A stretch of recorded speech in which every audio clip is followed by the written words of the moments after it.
Olá, meu nome é Amanda, eu trabalho na Enacom e hoje eu vou falar um pouco sobre um projeto que a gente está desenvolvendo na área de teoria dos jogos junto com a CEMIG.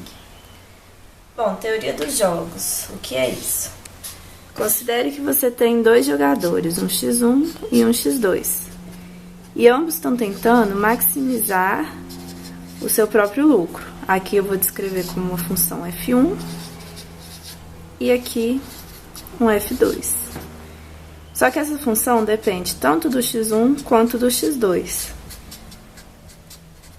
Mas cada jogador só tem controle de sua própria variável.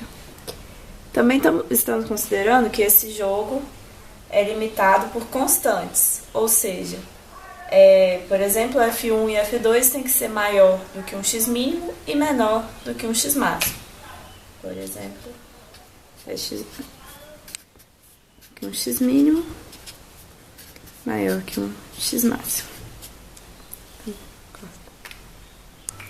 Uma forma de jogo não cooperativo é o equilíbrio de Nash, e ele é caracterizado por um jogador sabe a jogada do outro, mas não consegue melhorar a sua própria apenas mudando a sua estratégia. Então os dois sabem a jogada um do outro, mas não conseguem melhorar a própria jogada, mudando apenas a sua estratégia.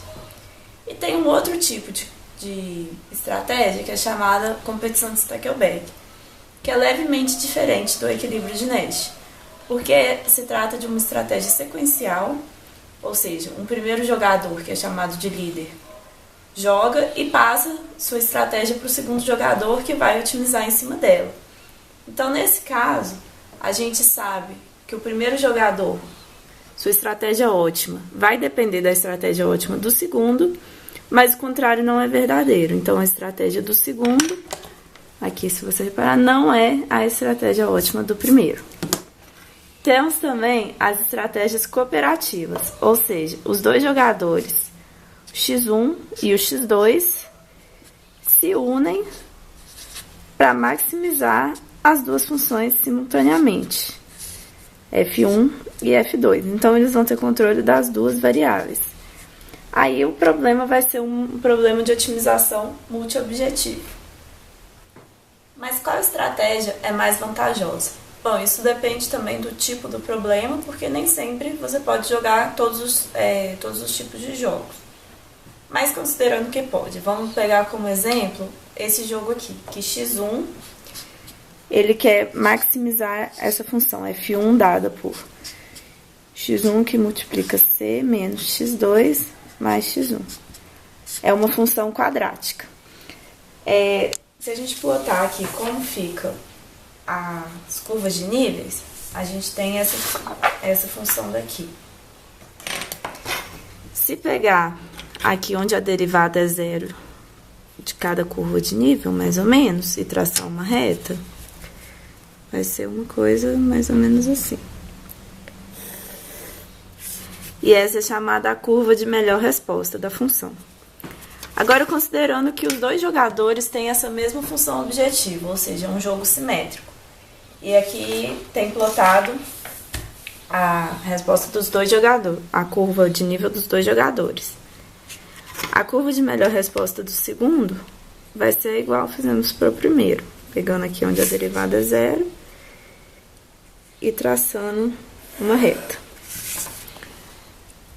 Aqui, derivada é zero, mais ou menos assim.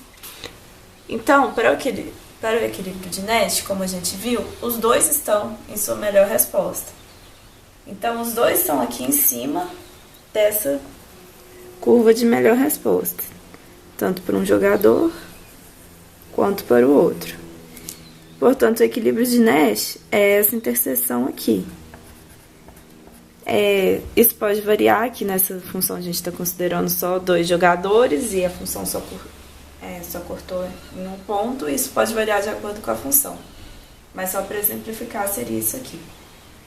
Já a competição de Stackelberg, como a gente viu, só o segundo jogador está em cima da sua curva de melhor resposta. Então, o segundo jogador está aqui.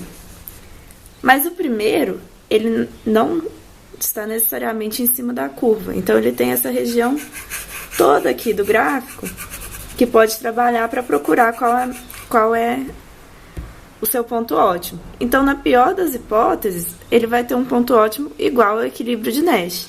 Mas ele tem uma área muito maior para procurar e ele pode conseguir um ponto melhor.